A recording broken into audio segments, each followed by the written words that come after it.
Hello, my name is John O'Brien, and I've been asked to offer some insights on what makes a good moderator of a panel at a conference.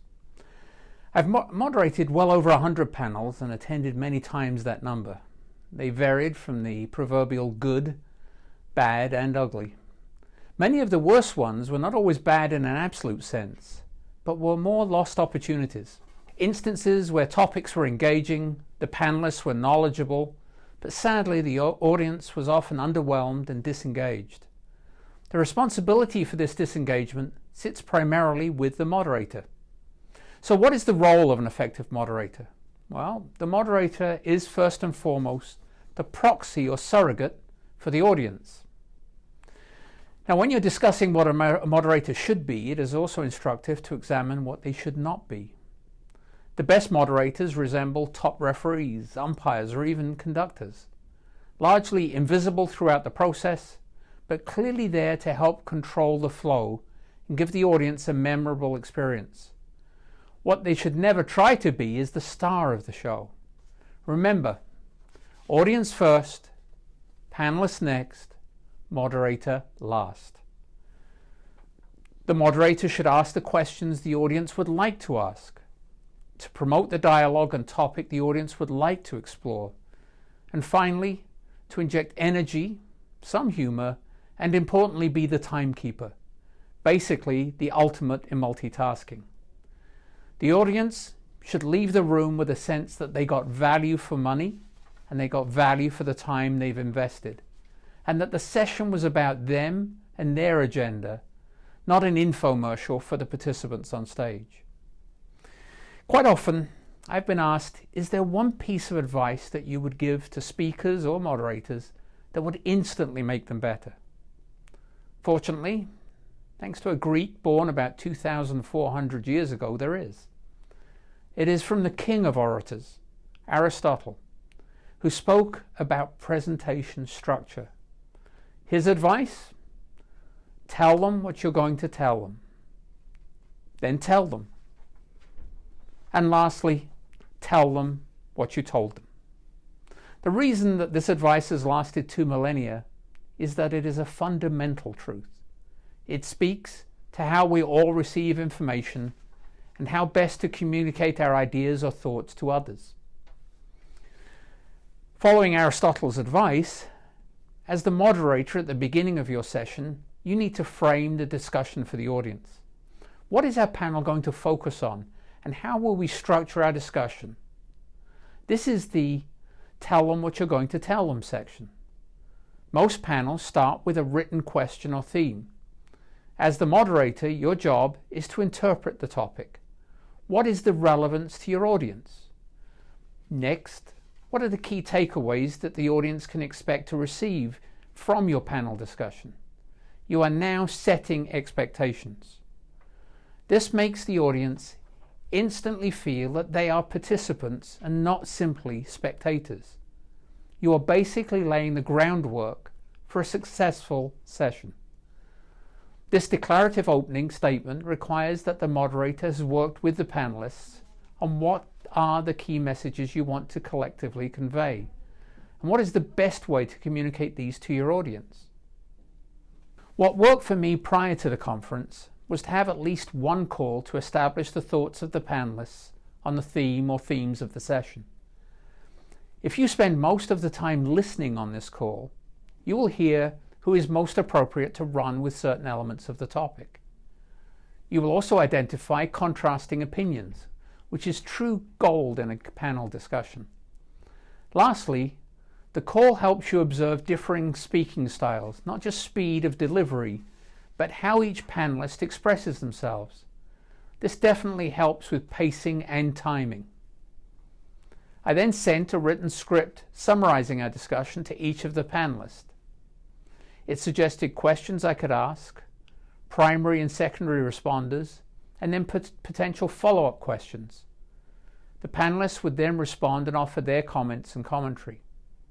A second email from me would then follow. It would incorporate all of the panel feedback and a final draft. This both helped the panelists prepare for their session and feel that they've had a substantial input into the process. Far from making the panel feel too rigid, the script allowed us to explore perspectives of the topic that we may not have originally anticipated.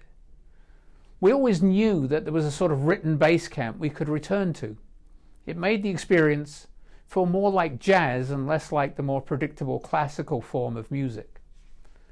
It also avoided the dreaded 4 panelists answering the same question scenario, which invariably meant that the last responder rarely had anything meaningful left to contribute. Now, many of the suggestions I'm making in this section of the video are about keeping the audience engaged, making the time move quickly, and stimulating the audience. So, assuming we have prepared well and the panelists are equipped with a framework for the session, what next? Well, 2 things. Firstly, and most importantly, make sure that as each panelist answers a question, they address their remarks to the audience. By instinct, we talk directly to the person asking the question. Now, this is exceptionally polite, but definitely suboptimal. What you are doing is turning the audience from the previously referenced active participants to merely spectators. If the moderator is speaking for the audience, then each panelist must always address their remarks to that audience. Also, remind your speakers to speak into the microphone. Many a great message has been lost because the sound fades in and out. If it is hard to listen, then people inevitably stop listening. The last element of preparation is the introduction of each of the panelists.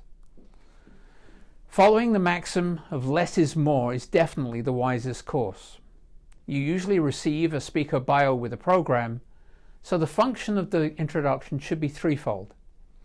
First, put a name to the face. Second, identify the panelist's role at their company or organization. And lastly, identify what perspective and/or expertise they bring. If you do opt for self-introductions, then limit them to 30 seconds and try to avoid shameless self-promotion at all costs. Once you are into the discussion, this is the tell them what you're going to tell them section, the golden rule for the moderator is to listen to the answer or response from the panelists. It is definitely not head down scanning your notes to prepare for the next question. The audience will be watching the moderator as well as the speaker. If you're not interested in the response, then why should they be? If, as you listen attentively to your panel, there are logical follow-up questions, then ask them. You will be transforming the panel from being merely responsive to a much more engaging and spontaneous dialogue. If somebody else on the panel can add a perspective, ask them to contribute. Audiences love discussions that flow. Trying to link speakers or relate the discussion to something that may have been referenced on a previous session is also invariably positive. Basically, it's about energizing the interactions. Now, the ultimate in a panel discussion, it is the panelists asking each other questions, creating those spontaneous exchanges.